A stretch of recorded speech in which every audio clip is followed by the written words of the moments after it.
আসসালামু আলাইকুম। কেমন আছেন সবাই? আশা করছি সবাই ভালো আছেন। আলহামদুলিল্লাহ আমিও ভালো আছি। কয়েকদিন আগে গিয়েছিলাম একটি বিয়ের দাওয়াতে, গ্রামের বাড়িতে। তো সেখানেও দেখলাম এখনো কিছু কিছু মানুষ আছে যারা মানুষের ভালো চায় না। কিছু কিছু মানুষ বলে ভুল হবে, ম্যাক্সিমামই আছে। 80% মানুষ আছে মানুষের সুখ সহ্য করতে পারে না, বা তারা চায় না যে সেই মানুষটা একটা ভালো পজিশনে যাক। মানুষ মানুষের ভালো চায় না। তো গিয়েছিলাম এক বিয়ে বাড়িতে। কেন বললাম কথাটা সেটাই আপনাদের সাথে শেয়ার করছি। তো মেয়েটার বিয়ে।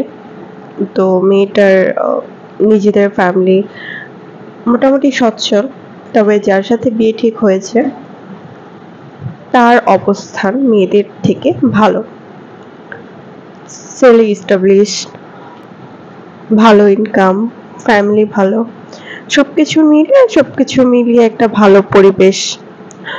তো সেখানে মেয়েটার বিয়ে ঠিক হয়। তো মেয়েটার বাড়ির যে আশেপাশে যে মানুষগুলো ছিল তারা প্রতিনিয়ত চাচ্ছিল যে বিয়েটা যাতে ভেঙে যায়। ইভেন এর আগে যে সম্বন্ধগুলো এসেছিল সেগুলো তারা কোনো না কোনো ভাবে ভেঙে দিয়েছে। তো এটা শেষ পর্যন্ত বিয়ে অবধি গড়িয়েছে, বাট বিয়ের মধ্যেও বিয়েটা ভাঙার জন্য তারা অনেক কিছুই করেছে।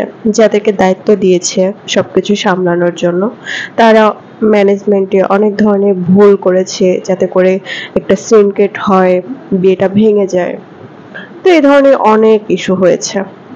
বিয়ের দিন খাবার শর্ট পড়া থেকে শুরু করে হলুদের দিন খাবার শর্ট পড়া, প্লাস ম্যানেজমেন্টের যে ব্যাপারগুলো থাকে, ছেলে পক্ষের বাড়ির মানুষকে আপ্যায়ন করা থেকে শুরু করে সবকিছুতেই তাদের অনেক গাফলতি ছিল।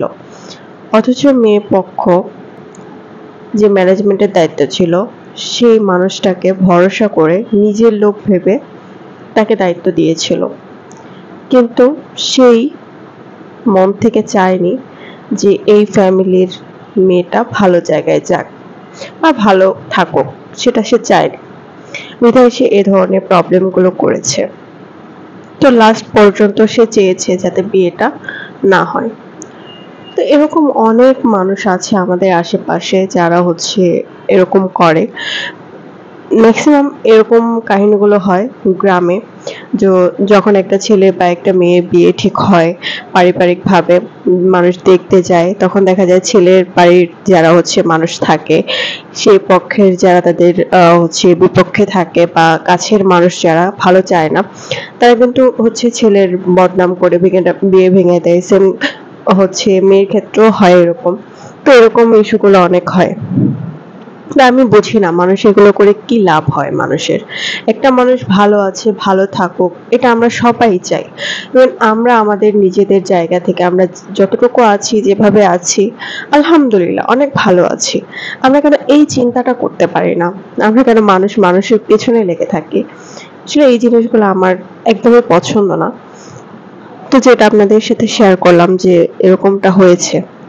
তো আমি মানে কি বলবো, আসলে খুবই আপসেট ছিলাম যে বিষয়গুলো দেখে, যে একটা মানুষকে দায়িত্ব দেওয়ার পর সেই মানুষটা এরকম ভাবে কিভাবে করতে পারে।